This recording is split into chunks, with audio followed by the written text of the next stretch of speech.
My takeaway is a little bit different than Amanda's, just in terms of the energy level in both of those days that we saw this week.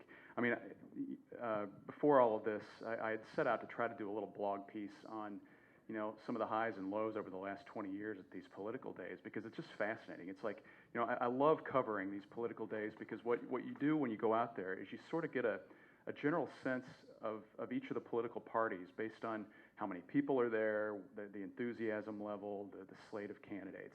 And there's certainly been a ton of memorable moments out there. But what I came away with yesterday after the Republican Day was the sense that this was very much like a day in the late 1990s when Republicans were, running things. They had the governorship then, of course. There was that level of enthusiasm. They had what we saw during much of the decade in the early 2000s was that, they would bring out Jim Edgar and they would bring out Judy Topinka as sort of the symbols of the gravy days of the 1990s.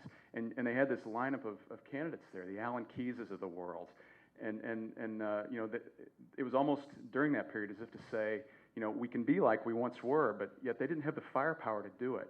This time, they clearly have the firepower to do it. They have a candidate in Rauner who, as Amanda and Bernie have said, has got immense wealth and resources to throw at this, and it's just percolating through every level. I mean, we saw people, you get a sense even these no-name candidates who were kind of on kamikaze missions against Jesse White and Attorney General, that they might even be getting some resources. A guy named Mike Webster who, I thought he was a Pittsburgh Steelers center, but he's running against the Attorney General. But you hear a guy like that against Jesse, I'm wrong. But you get an idea from those guys. Even they're getting benefited from it. So the Republican Party is clearly on a rebound. But what I think Rauner himself even said yesterday is, look, we're ahead double digits in the polls right now. It's tough playing with the lead, and anybody who follows sports knows that. If you're playing football or basketball and you're ahead at halftime by 30 points, then there almost kind of becomes this, it's not a laziness, but it's just like you take your foot off the pedal a little bit. And I think that honestly is worrying the Republicans right now. On the Democratic side, Quinn has had this problem over the last couple of years where, he just would go out to the fair and it would just be this horrible political optic that he would face, because he was always tangling with unions. A couple of years ago, I mean, he was jeered off the stage by AFSCME members, and it was, for all of us covering it, it's just like your jaw hits the ground on a day like that, and you think, well, why on earth would anybody put their candidate in front of this? And what we saw this year was a much more, I think, disciplined approach. I think, in the Democratic Party as a whole, there is a bit of panic. I think it's interesting to, one of the things I thought was really interesting at the Governor's Day was that you have Mike Kerrigan, the president of the AFL-CIO, being the MC, and you get a sense that labor grudgingly is coming home to Pat Quinn, and to what extent that's going to happen, we'll see. But that to me is really a key. How enthusiastic is labor going to be behind Pat Quinn? And I think in Rauner they see a guy who talks about right to work. He loves Scott Walker. He loves Mitch Daniels. That puts genuine fear into labor, even though labor is in this lawsuit with the Quinn administration right now, which is the oddest of things. You've got that happening against the backdrop of the election. So I thought that was a takeaway. Both parties seem very energized to me. I also think a takeaway is that in both candidates, Quinn and Rauner, they clearly are both willing to stretch the truth. And when I say that, I mean, we hear from Bruce Rauner yesterday that Pat Quinn is under criminal investigation. Well, Pat Quinn, to the best of our knowledge, is not under criminal investigation. A program he ran, the Neighborhood Recovery Initiative, in 2010, is under criminal investigation, but Quinn himself is not. And so, a little bit loose and fast with the facts there, I thought.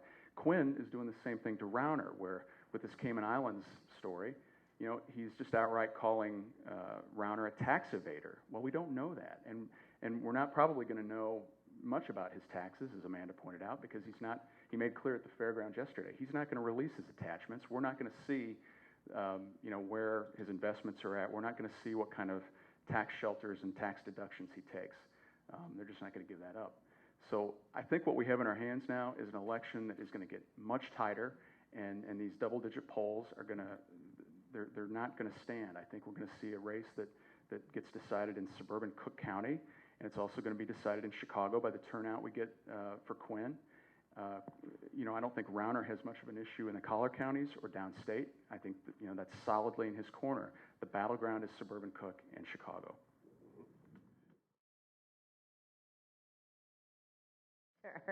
I think it's interesting with Rauner, though. The Democrats have been trying really hard to penetrate his business empire. And, you think about a candidate running for governor who has an interest in a company, and two of its executives, or an executive and then a traitor, wind up, getting indicted by a criminal grand jury in New Jersey. You would think that would be fodder for the Democrats to exploit. But yet what we see with that, what we've seen with other instances, the nursing home story, for example, he's set up these companies under GTCR in such a way where, as he says, he's 5 layers removed from, any problems. And so, I think that's a difficult thing when you have a candidate not answering questions, when you have a candidate who has a business structure that's not subject to the FOIA, and we don't really have a way to look inside other than through like the Securities and Exchange Commission or things like that. It's very difficult to penetrate and to find things on him, and that's why I think that's why we're seeing the Democrats try to exploit the wealth component, because it's an easy thing for people to understand. It's an easy thing for them to go out and tout a $100,000 parking space. Who has one of those?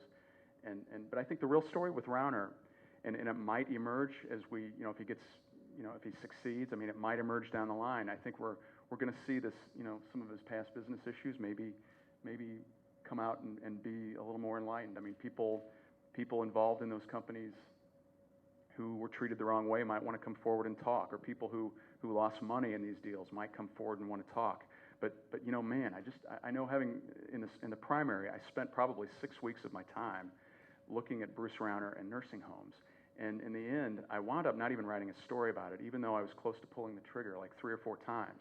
But that story at the core seemed very simple to tell, and that was Bruce Rauner's company owned a chain of nursing homes, and a lot of bad things happened in those nursing homes. I mean, that's easy for people to understand. It's easy as a reporter to tell that story. But when you look at it, well, all right, he didn't own the company at the time these women died. There is litigation going on in 3 different venues by these victims' families about did Rauner and his company have anything to do with this? And each time, there's a ruling that is, that suggests Rauner had a hand in it. Then what I found was, we'd get another ruling in another venue that just completely undercut it. And so it's like quicksand in a way where, and the Democrats are facing that. That nursing home story, I had one union member tell me back in the primary, they regarded that as their silver bullet with Rauner, and it hasn't been the silver bullet. And that just demonstrates that getting stuff to stick against Bruce Rauner is exceptionally difficult for the Democrats. So that's why I think we see this class warfare thing playing out. I mean, I don't know. I'm not sure what it means either, and I'm not really bothered by the idea that the candidate is putting a lot of money into a campaign. If I were him, I would do the exact same thing. Mm-hmm. Where it's problematic, though, is if we see where all these people get into trouble is like, the classic example is Blagojevich, where he had a fundraising juggernaut early in his administration, and what we would see is just these people trading access to get state contracts and things like that. And if we see that play out, as we well could with Rauner, maybe, I don't know, we could see it with Quinn too, I guess. But that's where the buying the election part is problematic. But if you're just going out and buying campaign signs, if you're going out and doing polling, you're going out and buying commercials, that's honestly what they kind of ought to be doing to get their message out. Because you know what? You think about the average person out there, they're more tuned in to ESPN or the Hallmark Channel or whatever, and it's like penetrating Does that. Anybody watch commercials anymore? Well, you got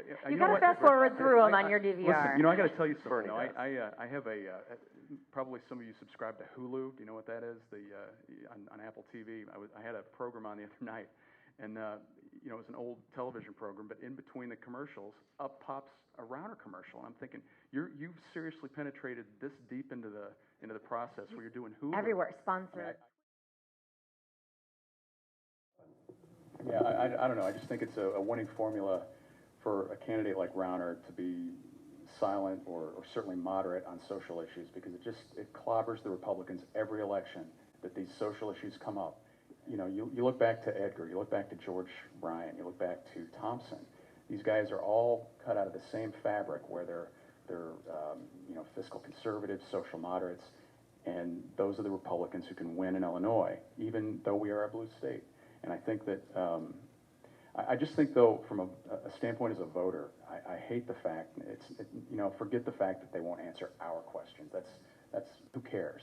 But it's like, you know, as an electorate, you know, we're all kind of like, you know, you wouldn't buy a car that way if somebody said, well, you know, I'm not going to tell you if the air conditioning works. You know, and that's kind of what we have right now. Or if there's gas in the tank. Or whatever, yeah, you know, and at least you have to credit Quinn, because he has been clear on what his positions are with the tax increase, for example, and he does have a record, and you know, you may agree with it or you may disagree with it, but I do find it refreshing. And Quinn, it's pretty clear, you know, we know what his positions are on things. With Rauner, we don't. Yeah.